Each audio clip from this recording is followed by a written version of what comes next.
విజయనగరం జిల్లా బొబ్బిలి పట్టణం చిన్న బజార్లో ఫిబ్రవరి 1వ తేదీన రాత్రి జరిగిన చోరీ కేసును ఛేదించి చోరీకి సహకరించిన ముగ్గురు నిందితులను అరెస్ట్ చేసి చోరీ చేసిన 45 తులాల బంగారు వస్తువులను రికవరీ చేసినట్లుగా జిల్లా పోలీస్ కార్యాలయంలో ఫిబ్రవరి 11వ తేదీన నిర్వహించిన మీడియా సమావేశంలో వివరాలను జిల్లా ఎస్పీ వకుల్ జిందాల్ వెల్లడించారు.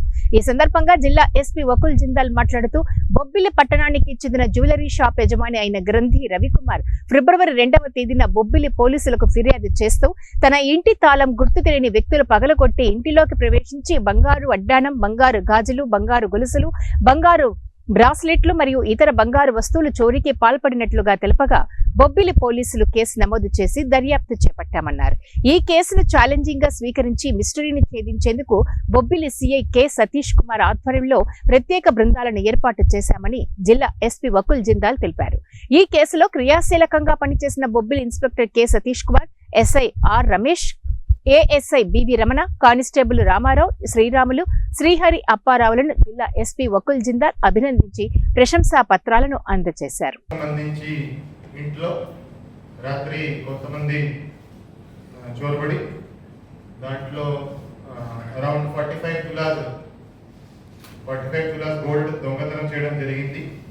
ఒక అతను వచ్చి ఇంటి డోర్ బ్రేక్ చేసి లోపల కూడా బీరువా బ్రేక్ చేసి ఇది దొంగతనం చేయడం జరిగింది. ఇమీడియట్ గా నెక్స్ట్ డే కంప్లైంట్ వస్తే కేసు రిజిస్టర్ చేయడం జరిగింది. కేసు రిజిస్టర్ చేసి టీమ్స్ ఫామ్ చేసి బొబ్బిలి టౌన్ ఇన్స్పెక్టర్ ఆధ్వర్యంలో సతీష్ కుమార్ టౌన్ ఇన్స్పెక్టర్ గారి ఆధ్వర్యంలో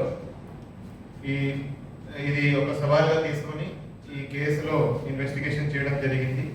ఈ రోజు ఈ కేసు సంబంధించి ముగ్గురు ముద్దాయిలను అరెస్ట్ చేయడం జరిగింది. వాళ్ళ దగ్గర నుంచి ఫుల్ ప్రాపర్టీ కూడా రికవర్ చేయడం జరిగింది. 45 తులాస్ మొత్తం ప్రాపర్టీ రికవర్ చేయడం జరిగింది. ఈ రికవర్డ్ ప్రాపర్టీ విలువ అరౌండ్ 10,50,000 అండ్ దీంట్లో నలుగురు కలిసి ఈ దొంగతనం చేయడం జరిగింది. దాంట్లో మెయిన్ ముద్దాయి ఎవరైతే ఉన్నారో, ఎవరైతే ఒక ముద్దాయి వచ్చి ఇంటి తాళం బ్రేక్ చేసి లోపలికి ఎంటర్ అయ్యాడు, అతను పోలా భాస్కర్ రావు, సీతానగరం మండలం, జోగంపేట విలేజ్. అతని మీద ఆల్రెడీ పాత కేసులు ఉన్నాయి, 17 కేసెస్ దొంగతనం కేసులు ఉన్నాయి. అతను ఇంకా ఎక్స్పాండింగ్ లో ఉన్నాడు. అతనికి సహకరించిన అతనితో పాటు ప్లాన్ చేసి ఈ అంతా చేసిన ముగ్గురు ముద్దాయిని ఈ రోజు అరెస్ట్ చేయడం జరిగింది. దాంట్లో A2 Pinky Srinivasarao, A3 Battula Sarveswara Rao, A4 Muddada Narasimharao. ఎవరైతే A4 ఉన్నాడో ముద్దాడ నరసింహరావు, అతని మీద కూడా 13 పాత దొంగతనం కేసులు ఉన్నాయి. సో దీంట్లో ఎవరైతే బత్తుల సర్వేశ్వరరావు అని అతను ఉన్నాడో, అతను